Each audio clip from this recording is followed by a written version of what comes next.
പത്തുമണി ചെടികൾ റീപോർട്ട് ചെയ്യുമ്പോഴും പുതുതായി കട്ടിങ്ങുകൾ വാങ്ങി നടുമ്പോഴും അതിലുള്ള മുട്ടുകളും പൂക്കളും മുറിച്ച് കളഞ്ഞിട്ട് വേണം നടാനായിട്ട്. മുട്ടുകൾ മുറിച്ച് കളയാനായിട്ട് എല്ലാവർക്കും വിഷമമായിരിക്കും. കാരണം പൂക്കളുണ്ടാകാനുള്ളതല്ലേ. അങ്ങനെ എല്ലാവരുടെയും ചിന്ത അങ്ങനെയായിരിക്കും.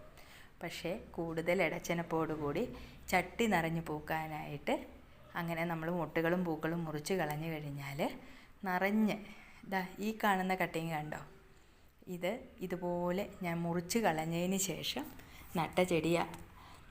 അതിൻ്റെ എന്തോരം ഇടച്ചനപ്പുകളാണ് വന്നിരിക്കുന്നതെന്ന് നോക്കിക്കുക. അതിലൊക്കെ നിറച്ച് മുട്ടുകളുമാണ്. അപ്പം നമുക്ക് ആ മുറിച്ച് കളഞ്ഞൊരു വിഷമം അങ്ങ് മാറിയല്ലേ. കാരണം എന്താ, ഇത്രയും മുട്ടുകൾ വരുമ്പോഴത്തേക്ക് എല്ലാവർക്കും ഒരു സന്തോഷമല്ലേ. അപ്പോൾ അതുകൊണ്ട് എല്ലാവരും ഇനി 10 മണി ചെടികൾ നിറഞ്ഞു പൂക്കാനായിട്ട് കിട്ടുന്ന കട്ടിങ്ങുകൾ മുറിച്ച് കളഞ്ഞ് മുട്ടുകളൊക്കെ മുറിച്ച് കളഞ്ഞ് നടണം കേട്ടോ.